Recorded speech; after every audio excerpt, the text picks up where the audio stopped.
तुम्ही जर शून्यातून बिझनेस सुरू करताय किंवा बिझनेस कसा सुरू करायचा कळत नसेल तर हा व्हिडिओ तुमच्यासाठी आहे। तर हा व्हिडिओ शेवटपर्यंत नक्की बघा, कारण तुम्हाला या व्हिडिओमधून मी एक सिंपल रोड मॅप देणार आहे ज्यामुळे तुमचा बिझनेस नक्की ग्रो होईल। नमस्कार मित्रांनो, मी सूरज देशमुख आणि आपण बघत आहात फाउंडर मराठी, ज्यामध्ये आपण बिझनेस स्ट्रॅटेजीज आणि बिझनेस ग्रोथ बद्दल बोलत असतो। सगळ्यात पहिली गोष्ट, बिझनेस कोणता करणार। महाराष्ट्रामध्ये बिझनेसच्या खूप साऱ्या ऑपॉर्च्युनिटीज आहेत। तुम्ही फूड, सर्व्हिसेस, मॅन्युफॅक्चरिंग, रिटेल कोणताही बिझनेस सुरू करू शकता। जिथे जिथे लोकांना प्रॉब्लेम आहे तिथे तिथे बिझनेस ऑपॉर्च्युनिटी आहे। जसं की तुम्हाला एक एक्झाम्पल देतो, जसं की लोकांना जेवणाची समस्या आहे, तुम्ही त्यांना टिफिन सर्व्हिसेस द्या।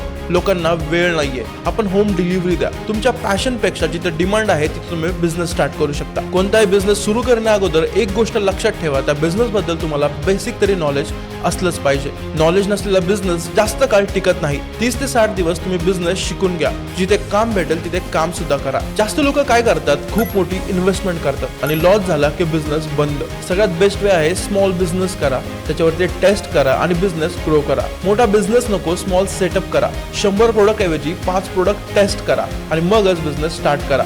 Start small, think big. बिझनेसचा हर्ट आहे customer. Without customer no business.